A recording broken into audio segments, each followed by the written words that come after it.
नमस्कार दोस्तों, आप सबका अपने favourite YouTube channel my learning and education पर स्वागत है। मैं मनीषा यादव सबसे पहले आपको श्री कृष्ण जन्माष्टमी की हार्दिक शुभकामनाएं देती हूँ।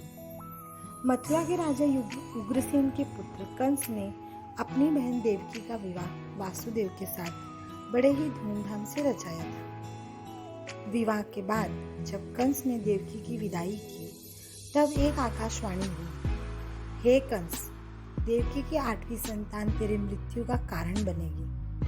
कंस इस आकाशवाणी से बहुत ही डर गया और आप तो जानते हैं कि विनाश काले विपरीत बुद्धि। उसने सोचा कि मैं देवकी की हत्या कर देता हूँ तो सारी समस्याओं का समाधान हो जाएगा।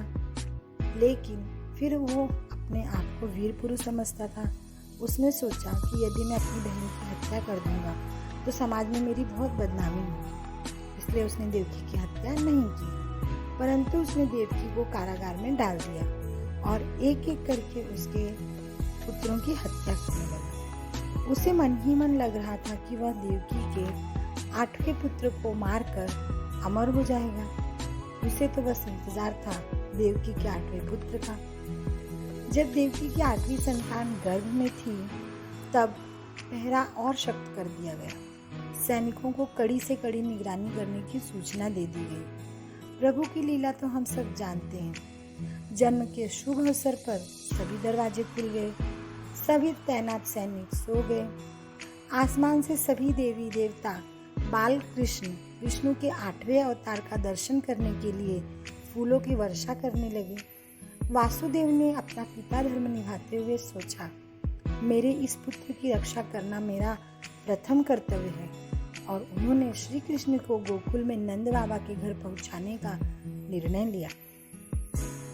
अंधेरी रात में जब कृष्ण को लेकर वासुदेव जी निकले तो रास्ते में यमुना नदी थी। यमुना नदी की लहरें मानो कृष्ण के चरण चूमने के लिए व्याकुल हो रही थी। जैसे ही श्री कृष्ण के चरणों के दर्शन हुए, लहरें शांत हो गई। भारी वर्षा भी हो रही थी। वासुदेव ने कृष्ण को नंद बाबा के घर पहुंचाकर वहां से यशोदा की नन्ही बच्ची को, जो देवी माँ थी, उन्हें उठा लाए।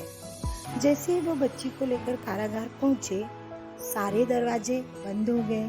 सोए हुए सारे सैनिक जाग गए। बच्ची की आवाज सुनकर तुरंत सैनिकों ने कंस को खबर दे दी कि देवकी की 8वीं संतान का जन्म हो गया है। कंस और उसके सहयोगी देवकी के पास पहुंचे और देवकी की 8वीं संतान समझकर उस बच्ची को छीनने लगे। जैसे ही उन्होंने उस बच्ची को मारना चाहा, वह हाथ से छूटकर आकाश की ओर चली गई और कहा, हे कंस, तुझे मारने वाला तो जन्म ले चुका है, अब तू क्या मारेगा मुझे।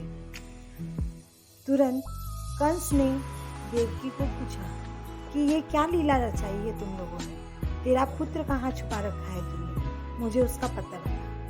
लेकिन माँ का हृदय तो कोमल होता है, वो कभी अपने बच्चों का बुरा नहीं चाहती। इसलिए कहा गया है कि पूत कपूत हो सकता है लेकिन कभी माता कुमाता नहीं हो सकती। उन्होंने कृष्ण के बारे में कुछ भी नहीं बताया। यहाँ श्री कृष्ण माँ यशोदा के घर नंद बाबा के पास गोकुल में अपनी बाल लीलाएं दिखाते हैं। तो जब जब धरती पर पाप बढ़ेगा तब तब प्रभु किसी न किसी रूप में जन्म लेकर हमारी रक्षा करेंगे। जय श्री कृष्ण। Thank you.